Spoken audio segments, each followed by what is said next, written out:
Welcome to daily fact. आज हम discuss करेंगे 28 जनवरी 2025 के कुछ इंपॉर्टेंट करंट अफेयर। आज हमारा टारगेट रहेगा कि द हिंदू में जितने भी करंट अफेयर मेंशन थे उसको हम प्री पॉइंट ऑफ व्यू से भी डिस्कस करेंगे और मेंस पॉइंट ऑफ व्यू से भी डिस्कस करेंगे। प्लस हमारा फोकस साथ में रहेगा स्टैटिक जीके के साथ लिंक करना जितने भी करंट अफेयर आज मैंशन है। अगर आप हमारे साथ नए जुड़े हो तो आप हमारे इनिशिएटिव को सब्सक्राइब कर सकते हैं और साथ में शेयर कर सकते हैं। तो इस वीडियो की शुरुआत हम कोटेशन के साथ करेंगे।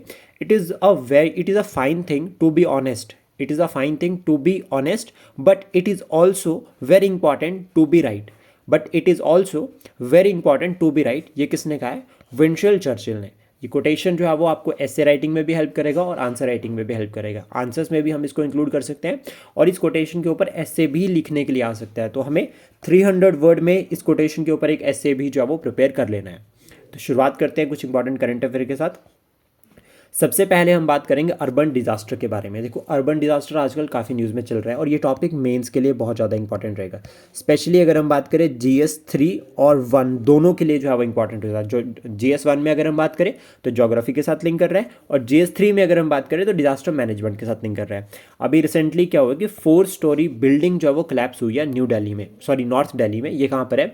बुरारी रीजन है जहाँ पर जो है वो ये बिल्डिंग क्लैप्स हुई। तो इसको हम एक तरह से एंथ्रोपोजेनिक डिजास्टर कह सकते हैं या फिर अर्बन डिजास्टर कह सकते हैं। तो अदर डिजास्टर्स अगर हम बात करें जो कि अर्बन एरियाज में काफ़ी देखी जाती है, that is urban fires. Coaching centres में फायर्स के केसेस काफ़ी देखे गए। देन उसके बाद फ्लडिंग के cases, specially urban flooding, Delhi का रिसेंट जो अभी इंसिडेंट हुआ था। देन उसका नॉइस पोल्यूशन एक सबसे बड़ा इशू रहता है और एयर पोल्यूशन, इसको हम इंक्लूड कर सकते हैं। दिल्ली एयर पोल्यूशन इसमें कॉमन एग्जांपल बन सकता है। तो ये सभी अर्बन डिजास्टर का एक एग्जांपल बन सकते हैं और इसमें साथ के साथ में हम जो है वो अर्बन नक्सलिज्म को भी एक तरह से जो है वो बता सकते हैं कि वो भी जो है वो अर्बन एरियाज़ में रिसेंट जो है वो चैलेंज बनता जा रहा है। देन उसके बाद है इंडिया चाइना के जो फॉरेन मिनिस्टर सेक्रेटरीज हैं, उन्होंने जो है वो अभी रिसेंटली मीटिंग की है। तो इसमें उन्होंने कुछ एक इंपॉर्टेंट इनिशिएटिव्स, या अगर हम बात करें जो हमारे इनिशिएटिव पहले से चल रहे थे उनको रिज्यूम किया। तो सबसे पहले वीज़ा जो सर्विसेज है उसको रिज्यूम किया है यहाँ पर, और साथ में ही टारगेट किया कि जो डायरेक्ट फ्लाइट्स है वो रिज्यूम हो गई है और मानसरोवर जो पिलग्रिम यात्रा है वो भी शुरू होगी इस समर से। पीपल टू पीपल एक्सचेंज पर यहाँ पर फोकस किया जा रहा है और साथ में ही ट्रांस जो बॉर्डर रिवर्स है उनके ऊपर डायलॉग्स भी जो है वो होंगे। प्लस साथ में शेयर करेंगे जो हाइड्रोलॉजिकल डाटा है दोनों की दोनों कंट्रीज़। प्लस एक पॉइंट और यहाँ पर हमें याद रखना है कि ये जो मीटिंग हुई है ये एक तरह से यहाँ पर ये भी मार्क किया गया है कि दोनों कंट्रीज़ के जो डिप्लोमेटिक टाइज़ है उनको 75 ईयर जो है वो कंप्लीट होने वाले हैं। तो 75th ईयर ये इंपॉर्टेंट रहेगा। प्लस साथ में हमारे लिए इंपॉर्टेंट रहेगा इंडिया चाइना, और अभी बॉर्डर जो इश्यूज चल रहे थे उनको सॉल्व करने के बाद डिप्लोमेटिक वे में अभी जो है वो पीसफुली जो है वो दोनों कंट्रीज़ के बीच में बातचीत हो रही है। तो ये काफ़ी इंपॉर्टेंट रहेगा हमारे लिए। नेक्स्ट उसके बाद उत्तराखंड जो है वो पहली इंडियन स्टेट बनी है after independence to adopt uniform civil code. Uniform civil code article 44 में मेंशन है, DPSP का ये पार्ट है। और साथ में ही उन्होंने पोर्टल भी लॉन्च किया है इसके रिगार्डिंग, और इसमें एक एक्सेप्शन दी गई है कि ST और नेटिव्स वो migrated out of the state उनके ऊपर ये अप्लाई नहीं होगा। और पहली स्टेट जो है वो उत्तराखंड बना है, ये ध्यान में रखना है, काफ़ी इंपॉर्टेंट रहेगा, मोस्ट इंपॉर्टेंट है प्रीलिम्स के लिए। देन उसके बाद नेक्स्ट है youth should actively debate on simultaneous election. ये प्राइम मिनिस्टर नरेंद्र मोदी जी ने कहा कि जो साइमल्टेनियस इलेक्शन है, वन नेशन वन इलेक्शन का कंसेप्ट जो कि एक्सपेक्टेड है कि 2029 तक भारत में अप्लाई हो जाएगा, जब MP और MLA दोनों के इलेक्शन एक साथ ही होंगे। और साथ में यहाँ पर स्टूडेंट जो यूथ है उससे और किया है, रिक्वेस्ट की है कि वो मेरिट्स और डीमेरिट्स समझे जो अभी करंट इलेक्शन सिस्टम है उसका, और साथ में ही वन नेशन वन इलेक्शन के साथ उसको कंपेयर करें कि हमारे लिए क्या बेस्ट है। प्रॉपर पूरा जो है वो उसके ऊपर एक्टिवली डिबेट डिस्कशन जो है वो यूथ को करना चाहिए। नेक्स्ट उसके बाद ये एडिटोरियल है, और ये एडिटोरियल बहुत इंपॉर्टेंट है। ये आपको अलग से डेली फैक्ट में मिल जाएगा, आप इसको पूरा पढ़ सकते हैं, प्रॉपर एनालाइज कर सकते हैं।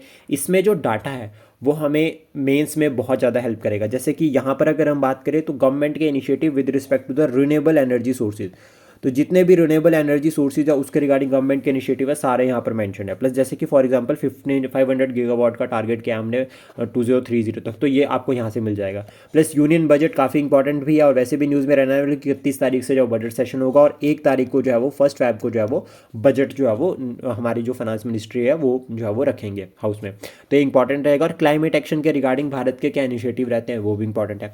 प्लस साथ में फिर इसमें हम चैलेंजेस भी पढ़ सकते हैं कि क्या क्या चैलेंजेस है, और साथ में सुजेस्ट कर सकते हैं अपने वे फॉरवर्ड। तो एक पूरा जो है वो मतलब एक तरह से अगर हम बात करें तो एक आंसर प्रिपेयर हो जाएगा इसी एक एडिटोरियल से। तो ये काफ़ी ज़्यादा इंपॉर्टेंट रहेगा।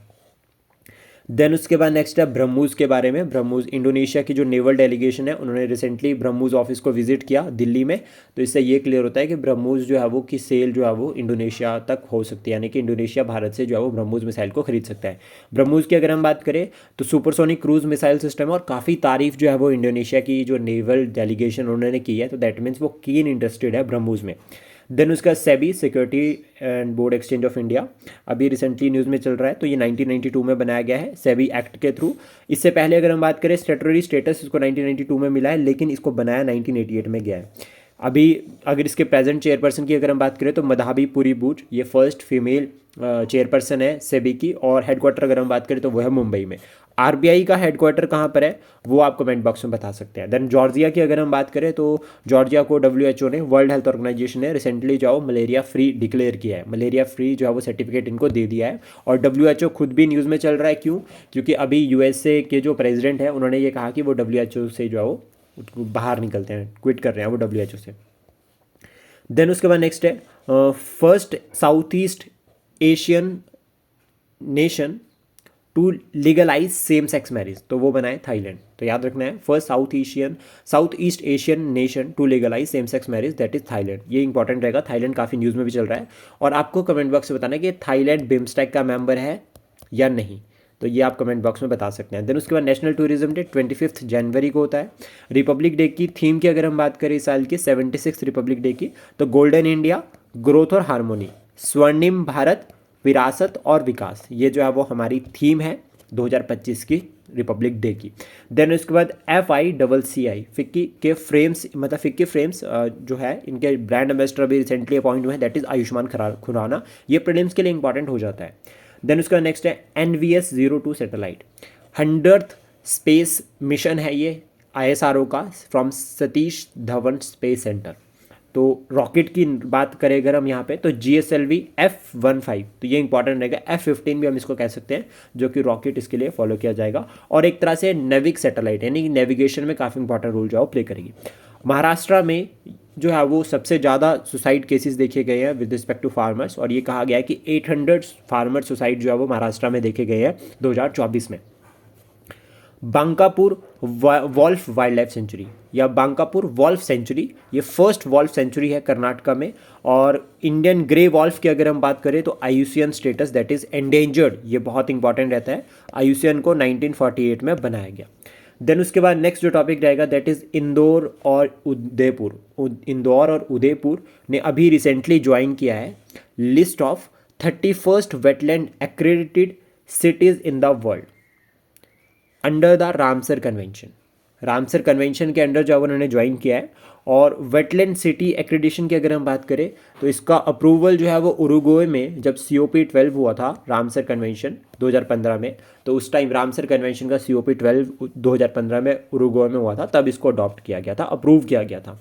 ये एक वॉलेंट्री सिस्टम है जो प्रोवाइड कर रहा है opportunities for cities that value their natural और human made wetlands to gain international importance या फिर recognition and positive publicity for their efforts. मतलब क्या है कि मान लीजिए आपने किसी वेटलैंड को कंजर्व किया, प्रोटेक्ट किया, चाहे वो नेचुरल हो चाहे वो मैन मेड हो, देन उसके बाद ये जो आपका जो ये वेटलैंड सिटी एक्रेडिशन है, ये आपको एक अपॉर्चुनिटी प्रोवाइड कर रही है कि जो आपने इनिशिएटिव लिया आप उसको वर्ल्ड लेवल पर बताओ, ठीक है, उनको पब्लिकली जो है वो बताओ, ताकि जो है वो इससे और लोग भी मोटिवेट हो और वेटलैंड कंजर्वेशन की तरफ ज़्यादा फोकस हो। और यहाँ पर ये वैलिड रहेगा 6 साल के लिए। रामसर कन्वेंशन की अगर हम बात करें तो वो ईरान में है। रामसर कन्वेंशन ईरान में साइन हुआ था और 1971 में साइन हुआ था। काम करना शुरू इसने 1975 में किया था। और साइट्स अगर हम बात करें भारत में तो 85 है। हमें याद रखना है कि CITES, ये एक्स्ट्रा फैक्ट है, ये 1973 में साइन हुआ था और 1975 में इसने काम करना शुरू किया, तो ये दोनों भी इंपॉर्टेंट रहते हैं। और ये लीगली बाइंडिंग है साइट्स, तो जो हमें याद रखना है, ठीक है, साथ में हम इसको लिंक करके कवर कर सकते हैं। आई होप जितने करंट अफेयर फैक्ट हमने आज डिस्कस किया ये आपको एग्जाम के लिए हेल्प करेंगे। Thank you, please support, share and subscribe daily fact.